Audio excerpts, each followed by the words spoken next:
¿Cuántas veces has pronunciado el Padre Nuestro con los ojos cerrados, sin sentir que las palabras te atraviesan? ¿Cuántas veces has llegado al final y te has quedado igual que al principio? Hoy quiero invitarte a detenerte y a mirar, frase por frase, la intención profunda que Jesús puso en esta oración. No es una fórmula, es una hoja de ruta para que nuestra vida se alinee con el cielo. Cada palabra tiene una revelación que transforma al que ora. Cuando Jesús enseñó a sus discípulos a orar, Mateo 6, 9, 13, Lucas 11, 2, 4, no les dio un mantra mecánico, les entregó una estructura que ordena la vida: identidad, adoración, gobierno del reino, obediencia, dependencia, perdón, protección y reconocimiento final de la soberanía de Dios. Si aprendemos a recorrer esa estructura con atención, nuestra oración deja de ser un hábito y se convierte en un encuentro que moldea el corazón. En lo que sigue, quiero caminar contigo por esas frases. No para llenar tu cabeza de teoría, sino para traer prácticas concretas que puedas aplicar hoy. Comencemos por la puerta de entrada. Padre Nuestro. Cuando Jesús pronuncia Padre, está abriendo una relación. No dice Señor distante, ni juez implacable. Dice Padre. Esto implica intimidad, pertenencia y responsabilidad. Llamar a Dios Padre cambia la forma en que nos paramos ante Él. Ya no somos extraños buscando favores, somos hijos que dialogan y dependen. Pero aquí hay dos advertencias necesarias. La primera, no ignoro que para muchos esa palabra hiere. Si creciste con abandono, con maltrato, con la ausencia de un padre, escuchar Padre puede abrir heridas. Quiero decirlo con claridad. Tus heridas son reales y válidas. Ninguna exposición teórica debe minimizar el daño sufrido. Llamar a Dios Padre es una invitación a experimentar una paternidad que sana, no a revivir el abuso. Si detrás de esa palabra hay dolor, reconoce el dolor y busca comunidad y acompañamiento pastoral o profesional. La oración no es un sustituto de terapia, pero sí puede ser un espacio donde una paternidad restauradora comienza a vislumbrarse, paso a paso. La segunda advertencia: Padre conlleva responsabilidad divina y humana. Al decir nuestro, la oración nos coloca en una familia. No es un asunto privado únicamente. Hay una dimensión comunitaria que Jesús enfatiza, Padre Nuestro, que nos llama a vivir con solidaridad, a pensar en el otro mientras nos dirigimos a Dios. Esto cambia la oración individual en una oración que intercede, que recuerda a los que sufren, que incorpora a la comunidad en la conversación con el Padre. ¿Qué significa esto en la práctica? 3 microaplicaciones sencillas. Primero, cuando reces esa palabra, haz una pausa intencional y piensa en 3 cosas que te relacionen con Dios como Padre: protección recibida, enseñanza dada, momentos de consuelo. No es un inventario forzado, busca memoria afectiva. Segundo, si la palabra Padre te hiere, confiesa esa herida en voz alta a Dios o a alguien de confianza y busca un paso concreto de acompañamiento, un encuentro con un consejero, una comunidad segura. Tercero, añade a tu Padre Nuestro una intención por otro. Nombra a alguien que está lejos, que sufre o que necesita reconciliación, y ora por él o ella desde la espontaneidad de la familia. Al siguiente versículo: santificado sea tu nombre. La petición por la santidad del nombre de Dios no es un protocolo de piedad, es una demanda. Que la esencia de Dios, su carácter santo, incorruptible, verdadero, se haga visible entre nosotros. Santificar el nombre de Dios implica una coherencia ética, que nuestras palabras y nuestras obras no den una imagen distorsionada de quién es Él. Jesús enseñó a orar no para que el nombre de Dios suene alto en nuestras afirmaciones vacías, sino para que se refleje en nuestra conducta cotidiana. ¿Cómo se vive esto? La santidad del nombre tiene 2 caras, vertical y horizontal. Verticalmente, somos llamados a reconocer a Dios como santo. a no domesticar su gloria con teologías ligeras o con una religión de comodidad. Horizontalmente, la santidad del nombre se prueba en la manera en que tratamos a los pobres, a los oprimidos y a los que no nos devuelven la sonrisa. La coherencia entre el domingo y el lunes es la medida más honesta de si en verdad estamos santificando el nombre de Dios. Ejemplo práctico. Imagina un comerciante que en la iglesia habla con fervor sobre la justicia de Dios y luego en su negocio margina a trabajadores para ahorrar costes. Allí el nombre de Dios queda profanado. La petición, santificado sea tu nombre, si la tomamos en serio, nos confronta con esas contradicciones y nos empuja al arrepentimiento, a la reparación y a la transformación concreta. Un ejercicio pequeño. Al terminar de decir, santificado sea tu nombre, pregúntate, ¿qué en mi vida hoy contradice esa petición? Luego escribe una acción reparadora en tu móvil, una llamada para pedir perdón, una decisión laboral justa, una donación al que lo necesita. Venga tu reino. Esta frase nos saca del cielo como una abstracción y nos devuelve a la tierra como agentes de cambio. El reino que Jesús anuncia es tanto futuro como presente. No se trata solo de prometer una recompensa venidera, se trata de instaurar hoy la justicia, la misericordia y la paz que el reino representa. Viene tu reino significa que tu gobierno, tus valores y tu justicia se manifiesten aquí, en este lugar y en este tiempo. En la práctica, pedir venga tu reino nos obliga a preguntarnos dónde se necesita la acción del reino. En la escuela, en el hospital, en la política, en la cultura de la oficina, en nuestras familias.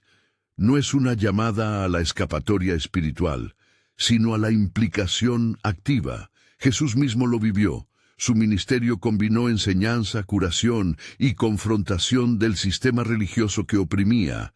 Véase su trato con los fariseos y su compasión por los marginales. Un ejemplo bíblico que ilumina esto es Josafat, 2 Crónicas 20. Cuando enfrentó una amenaza militar, no se quedó paralizado. Buscó a Dios, proclamó la súplica pública y el resultado fue soberanía divina en medio de la crisis. Esto no nos dice que el problema se resolverá automáticamente siempre de la misma forma, pero sí nos enseña que la invocación del reino moviliza tanto la fe como la acción. En términos prácticos, pide a Dios discernimiento. ¿Dónde me llama a ser instrumento de su justicia hoy? Identifica una oportunidad concreta esta semana. Ayudar a un vecino, ofrecer tu tiempo en una organización, resistir una injusticia en el trabajo, y actúa. Hágase tu voluntad, así en la tierra como en el cielo. Aquí llegamos a la pregunta que sojuzga a muchos. Rendición. La voluntad de Dios no es una imposición arbitraria. Es la orientación de la vida hacia su propósito redentor. Jesús, en el huerto de Getsemaní, modela esto con su oración registrada en Lucas 22:42. Padre, si quieres, aparta de mí esta copa, pero no se haga mi voluntad sino la tuya. No era pasividad, era entrega activa en medio del dolor. Rendirse no significa renunciar a toda iniciativa humana, sino al control absoluto sobre los resultados. La rendición tiene un ritmo práctico. Pequeñas renuncias cada día. Comienza con decisiones sencillas que demuestran que confiamos en la dirección divina más que en nuestras prisas. Puede ser dejar de reaccionar con ira y elegir el perdón. Puede ser renunciar a una comodidad para acompañar a alguien en sufrimiento.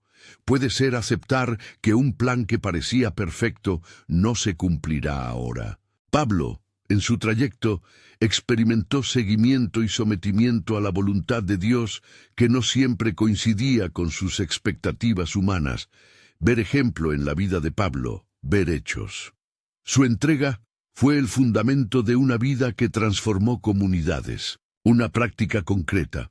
Antes de tomar una decisión importante esta semana, haz una pausa y ora. Señor, ¿es esto conforme a tu voluntad? Anota las impresiones de tu conciencia y busca consejo sabio.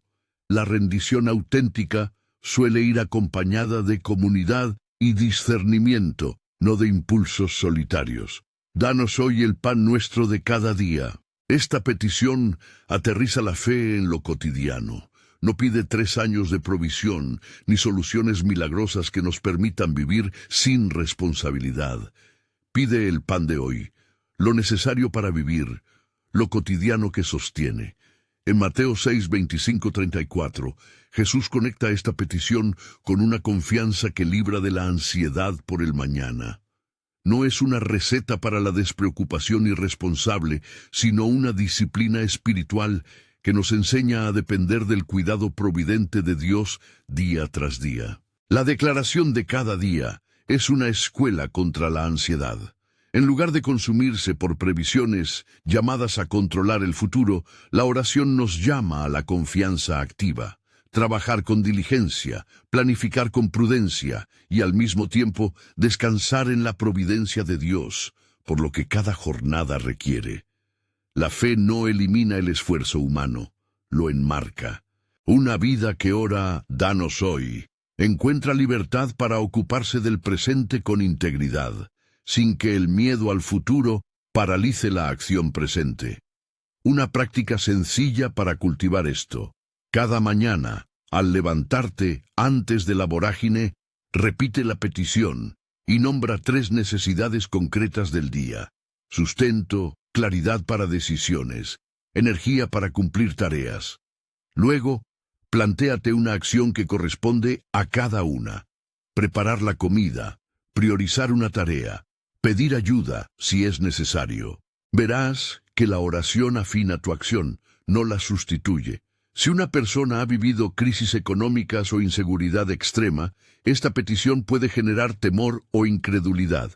Si te identificas, reconoce esa historia y haz un acto concreto de confianza en comunidad. Comparte con alguien de tu iglesia o grupo de fe una necesidad real y permítete recibir ayuda práctica mientras oras.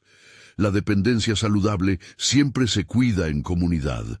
Hasta aquí hemos atravesado las primeras frases: identidad filial, santidad que nos interpela, reino que nos moviliza, rendición que transforma y dependencia diaria que libera de la ansiedad.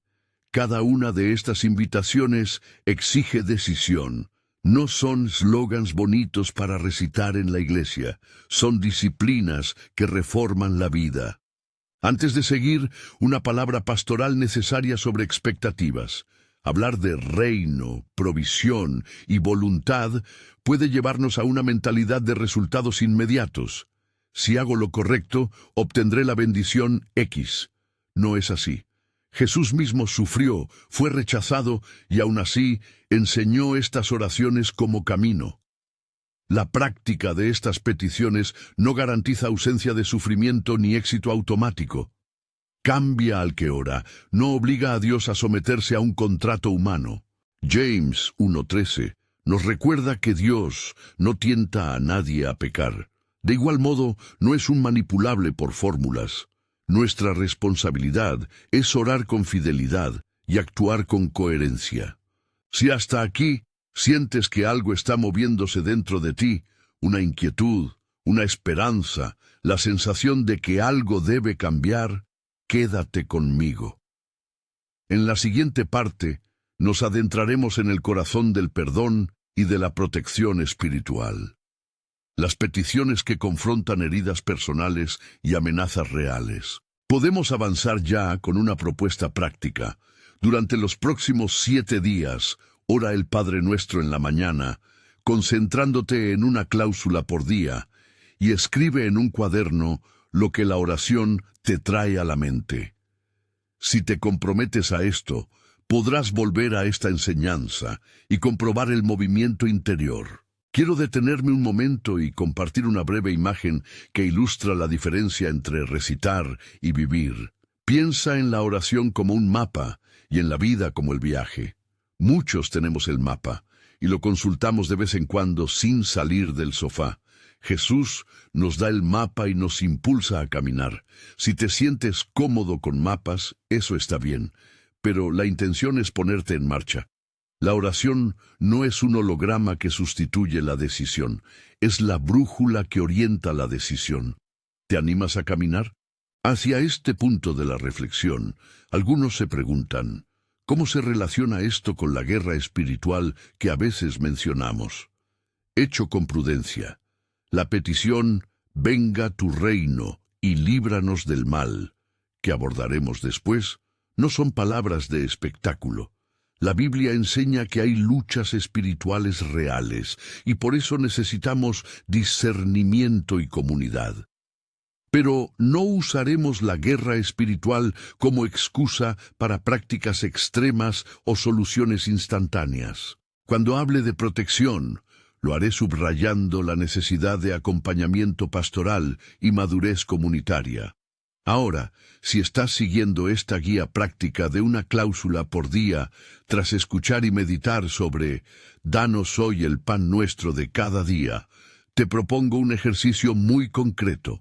Durante este día, elige una acción que represente tu confianza en la provisión de Dios y compártela con alguien. Puede ser algo tan sencillo como ofrecer tu tiempo para ayudar a alguien que lo necesita, o tan práctico como organizar tu presupuesto con humildad y pedir orientación. Compartirlo con alguien reduce la tentación de sostener la carga en solitario y activa la economía del reino entre hermanos. Hacia el final de esta primera etapa surge una tensión que debemos reconocer. Pedir pan hoy y solicitar que se haga la voluntad de Dios en la tierra nos pone frente a decisiones que pueden costar. Rendirnos a la voluntad de Dios podría implicar renunciar a un sueño personal o a un plan cómodo. Pedir el pan de cada día nos obliga a depender y a actuar responsablemente. Esta tensión entre entrega y responsabilidad es saludable. En la próxima sección nos acercaremos a la petición del perdón y al tema de la protección de la tentación y del mal, que son, quizás, las frases que más exigen transformación interior. Quiero terminar este tramo con una pregunta que no es retórica, sino práctica. ¿Estás dispuesto a dejar que estas palabras no solo salgan de tu boca, sino que te cambien por dentro? Porque la oración que Jesús enseñó transforma al que ora. No hace que Dios cambie su carácter, sino que nosotros aprendemos a encajar nuestra vida en la gran historia del reino. Si respondes afirmativamente, hay un camino concreto. Empezar hoy con una de las prácticas sugeridas y mantener la honestidad al reconocer heridas, pedir ayuda y actuar en comunidad. Con ese compromiso en el corazón, nos preparamos ahora para las frases que siguen, las que exponen nuestras vulnerabilidades y nuestra necesidad de gracia mutua. Pero antes de continuar, tómate un momento para recoger lo que has escuchado, para anotar una decisión concreta que quieras llevar a cabo en las próximas 24 horas. Esa pequeña práctica será la semilla de la transformación que estamos explorando. Ahora entramos en el corazón más sensible de la oración, las peticiones que confrontan nuestras heridas y nos exponen al riesgo humano. Hablaremos de perdón y de protección, de cómo pedir a Dios que nos libere sin evadir la responsabilidad que tenemos entre nosotros. Antes de avanzar, una nota práctica. Si quieres profundizar con ejercicios, plantillas de diario y lecturas recomendadas para cada día de la semana, descarga el ebook en la descripción. Es un recurso pensado para acompañarte, no para reemplazar la vida en comunidad ni la ayuda profesional cuando haga falta. Perdónanos, como también nosotros perdonamos a los que nos ofenden. Esta frase derrama una verdad sencilla y, a la vez, extremadamente exigente. Nuestra reconciliación con Dios está entrelazada con la reconciliación con los demás. No es una mecánica condicional del tipo, si perdonas, Dios te perdona. Es una llamada a una ética que refleja la misma gracia que recibimos. Jesús articula este requisito con claridad en la parábola del siervo despiadado. Mateo 18, 21, 35. Quien recibe misericordia es llamado a ser misericordioso. No porque Dios esté manipulado, sino porque la experiencia de la misericordia transforma el corazón y produce frutos de cambio. ¿Qué significa esto en la vida concreta? Primero, reconocer que el perdón no borra la memoria ni minimiza el daño. Perdonar no equivale a olvidar automáticamente ni a volver a exponerse sin límites. Perdonar es permitir que la injusticia no determine el curso de tu vida. Es entregar la deuda a Dios para que Él, con justicia y sabiduría, obre en la situación. Segundo, el perdón es una decisión repetida. A veces se toma una vez y hay que reafirmarla diariamente porque las emociones vuelven. Tercero, el perdón verdadero exige pasos prácticos. Confesión, restitución cuando sea posible, límites saludables y, cuando es necesario, búsqueda de reparación apropiada. Microaplicación práctica. Identifica a una persona a la que necesitas perdonar. Puede ser alguien cercano o una experiencia que te marcó. Escribe una carta, no hace falta enviarla, donde expreses con honestidad el daño recibido y tu decisión de soltar la deuda. Si no puedes hacerlo aún, comparte esa carta con alguien de confianza en la comunidad y pídele que ore contigo. El acto de escribir activa el proceso, da nombres, reconoce sentimientos y en el gesto de dejar la deuda comienzas a liberar tu corazón. Hay también heridas profundas que requieren acompañamiento profesional. Si el daño fue traumático, sexual o sostenido durante años, pedir perdón y seguir adelante sin tratamiento puede ser destructivo.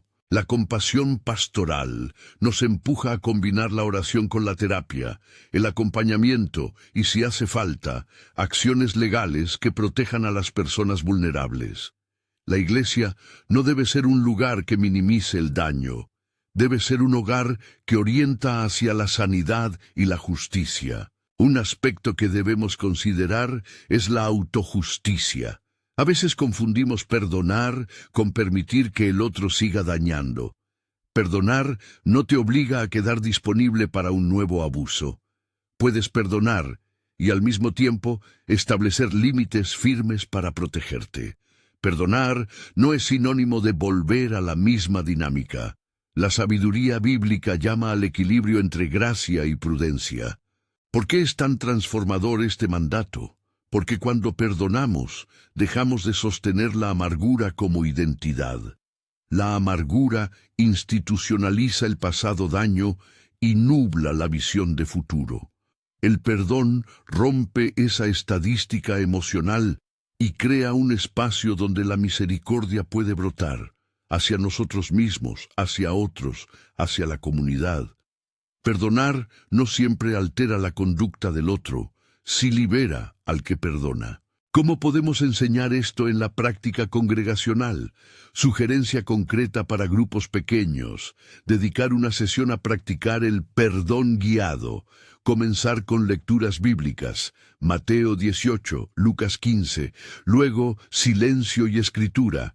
Cada persona escribe una ofensa que necesita soltar y, si se sienten seguros, comparten en parejas de apoyo. Terminar con una oración donde pedimos a Dios fuerza para dar pasos y con un compromiso público de rendir cuentas, una llamada o encuentro en 30 días para hablar del progreso. Ese formato protege la confidencialidad y añade responsabilidad. No olvidar que también necesitamos perdonarnos a nosotros mismos. La culpa no resuelta puede enquistarse como un muro que nos impide recibir la gracia. La práctica bíblica de la confesión, admitir delante de Dios y, cuando es apropiado, delante de otros, libera la carga y nos devuelve a la vida. Un ejercicio breve. Al terminar tu día, repasa con honestidad 3 momentos y, si descubres fallos, confiesa y escribe una acción concreta para enmendar al día siguiente. La repetición de este hábito reorienta el carácter. Ahora avanzamos a una de las peticiones que más controversia genera por su traducción y por su peso. No nos dejes caer en tentación, líbranos del mal. Esta frase nos coloca frente a la fragilidad humana y frente a la necesidad de protección divina. La traducción literal en los manuscritos antiguos puede variar, y las tradiciones interpretativas discuten si la expresión pide que Dios no nos exponga a tentación o que nos sostenga en el momento de prueba. Lo importante no es el matiz teológico de una palabra, sino la realidad pastoral que describe. Todos somos vulnerables y necesitamos apoyo para perseverar. 2 advertencias teológicas que debemos mantener firmes. 1. Dios no tienta a nadie a pecar. James Jacobo 1:13. Nunca presentaremos a Dios como autor de la caída humana. 2. La tentación es real y la respuesta humana cuenta. En 1 Corintios 10:13 se nos recuerda que Dios provee salida y que con la tentación hay una vía de escape que podemos elegir tomar. La promesa no es de ausencia de prueba, sino de acompañamiento y provisión para resistir. ¿Cómo se practica la protección contra la tentación? Aquí van herramientas concretas que combinan disciplina personal y apoyo comunitario. Identifica tus gatillos. Nadie cae sin pistas previas, situaciones, horarios, contenidos, personas. Haz un mapa de momentos vulnerables y reduce la exposición a esos gatillos. Por ejemplo, si sabes que la madrugada y la soledad amplifican una adicción, crea una red de sostén para esas horas. Llamadas, horarios de sueño, actividades que impliquen comunidad. Huye de la tentación. Jesús mismo instruyó a sus discípulos a vigilar y orar. Huir no es cobardía, es sabiduría. Si una relación o una situación es fuente de caída, busca protección práctica, cambia rutinas, evita chats comprometedores, bloquea contenidos nocivos. Memoria de la Escritura. Acostumbra a responder con versículos concretos cuando la tentación llama. Jesús respondió a la tentación con «escrito está». Mateo 4. Tener en mente textos que te fortalecen es una táctica bíblica probada. Accountability o rendición de cuentas. No estamos hechos para luchar solos. Comparte con una persona de confianza los detalles de tus luchas y pacta transparentemente cómo dar seguimiento. La rendición de cuentas no debe configurarse como exposición pública humillante, sino como un sostén amoroso con pasos claros.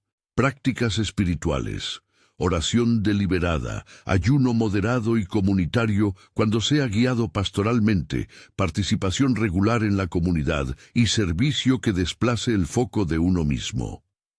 Estas prácticas no son trucos mágicos, son disciplinas que moldean el deseo. Recursos profesionales.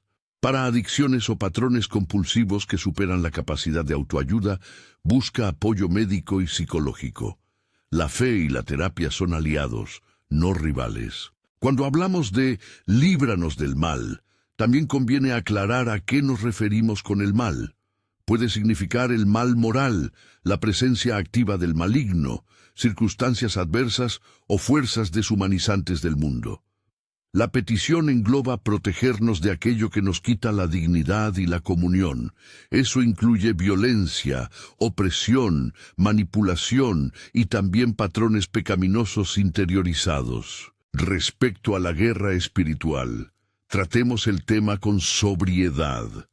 La Escritura muestra conflicto espiritual. Por ejemplo, la lucha de Pablo contra principados y potestades. Pero no presenta la guerra espiritual como un espectáculo de autoridad mágica. La lucha contra lo espiritual requiere discernimiento, oración, comunidad y, en ocasiones, intervención pastoral con criterios claros. La enseñanza bíblica no respalda prácticas de confrontación pública sin diagnóstico ni acompañamiento. Cuando veas discursos que prometen liberaciones instantáneas como espectáculo, mantén distancia crítica. La mejor práctica combina oración, confesión, restitución, límites y acompañamiento profesional, si el caso lo requiere. Microaplicación para la protección diaria. Al inicio de cada día, recita mentalmente: hoy vigilo lo que veo, lo que escucho y lo que permito en mi corazón. Señor, dame gracia para elegir la salida que me ofreces. Anota una acción concreta que te proteja. Cerrar apps, pedir compañía en determinada franja horaria, orar con alguien antes de situaciones de riesgo. La repetición de acciones pequeñas cambia el patrón. Ahora llegamos al clímax de la oración, la declaración que corona toda petición, porque tuyo es el reino, el poder y la gloria. Esta frase es una doxología, una proclamación de soberanía. Al afirmar esto, reconocemos que nuestras peticiones se insertan en una realidad mayor. Dios es el que gobierna la historia, sostiene el cosmos y atrae hacia sí la gloria. Esta declaración no es una frase decorativa al final, es la clave interpretativa de toda la oración. Decir porque tuyo es el reino significa que nuestras súplicas no son intentos desesperados de manejar el mundo. Son llamadas que reconocen la expectativa de que Dios ya reina y que su gobierno se concretará, aunque a veces el proceso sea doloroso. Proclamar tu poder es reconocer que la fortaleza para vivir y resistir proviene de Él. No hay autosuficiencia auténtica. Por eso la oración no es un ejercicio de autoayuda, es un reconocimiento humilde de dependencia. Y proclamar tu gloria es recordar que todo lo que buscamos, santificación, justicia, curación, liberación, tiene como horizonte último el resplandor de la presencia divina. Una observación pastoral. La doxología no transforma a Dios en un garante inmediato de nuestros planes. Proclamar su reino nos da perspectiva y confianza para actuar justamente, con paciencia y esperanza, sabiendo que nuestras acciones coadyuvan a la manifestación del reino. Josafat proclama confianza en Dios en medio de la amenaza. Dudas Crónicas 20:22. Y la narración nos muestra que proclamar la soberanía divina moviliza tanto la fe como la acción humana. Pero proclamación no siempre equivale a eliminación instantánea del sufrimiento. Sí, infunde esperanza y coraje para seguir. Integración final. ¿Qué cambia en nosotros cuando oramos así? Cambia nuestra identidad. De extraños que imploran migajas, pasamos a hijos que dependen y hermanos que interceden por la comunidad. Cambia nuestra ética. Pedir, santificado sea tu nombre, nos hace testar nuestras acciones. Si oramos y explotamos, hemos faltado al pedido. Cambia nuestra agenda. Venga tu reino, nos pone en misión donde estamos. No nos excusa de la implicación social y del servicio. Cambia nuestra voluntad. Hágase tu voluntad. Nos entrena para soltar el control y aceptar que la fidelidad no está en ganar siempre, sino en seguir a Cristo en la fidelidad. Cambia nuestra ansiedad. Danos hoy, nos devuelve al presente y nos enseña a confiar sin renunciar a la responsabilidad. Cambia nuestras relaciones. Perdónanos, nos obliga a practicar el perdón que sana al individuo y compone la comunidad. Cambia nuestra vigilancia. No nos dejes caer en tentación, líbranos del mal. Nos recuerda la fragilidad humana y la necesidad de ayuda mutua. Al unir todas estas piezas, la oración deja de ser un recitado y se vuelve un programa vital.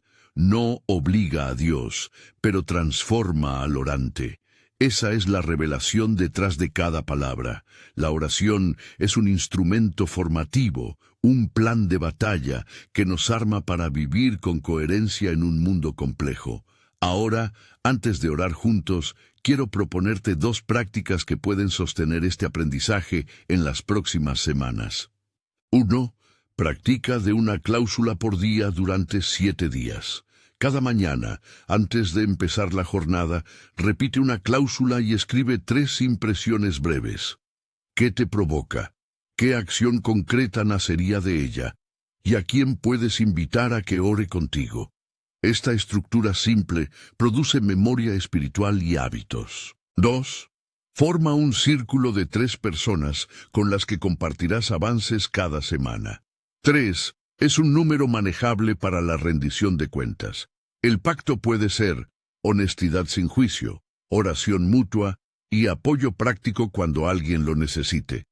No es un tribunal, es una mesa de cuidado. Y ahora, como respuesta práctica a lo enseñado, vamos a orar.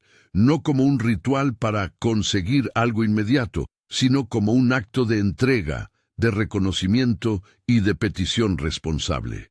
Hablaré a Dios en segunda persona, invitándote a incorporar cada frase con la intención que hemos trabajado. Si hay heridas, reconoce su dolor mientras oras. Si necesitas protección, pide acompañamiento pastoral y comparte tu necesidad con alguien de confianza. Si hay decisiones que tomar, deja que la oración te enseñe a rendirte con discernimiento. Padre nuestro, que estás en los cielos, reconocemos ante ti nuestra condición de hijos e hijas, frágiles y amados. Haznos sentir tu cercanía donde hoy nos falta. Sana las heridas de los que han conocido abandono y danos la valentía para buscar acompañamiento y reparación cuando haga falta. Santificado sea tu nombre. Que nuestra vida deje de profanar tu carácter con actitudes egoístas, con falta de coherencia o con indiferencia hacia los oprimidos. Enséñanos a vivir de tal manera que tu nombre sea honrado en casa, en el trabajo y en la comunidad. Venga tu reino. Danos ojos para ver dónde hace falta tu justicia y manos dispuestas a servir. Señor, muéveme hacia los sectores donde tu reino necesita manifestarse, donde hay soledad, injusticia o necesidad. Lléname de compasión y de coraje para actuar.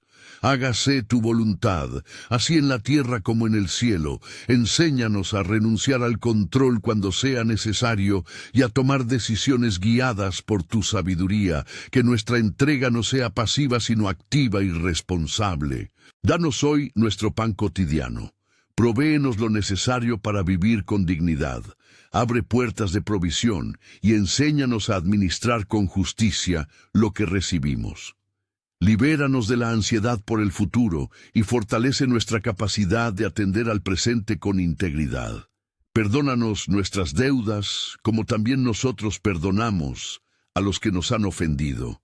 Señor, ensánanos a soltar la amargura, a construir límites sanos cuando haga falta y a restaurar relaciones con humildad y valentía. Danos la gracia para pedir perdón cuando hemos errado y para buscar reparación donde sea posible.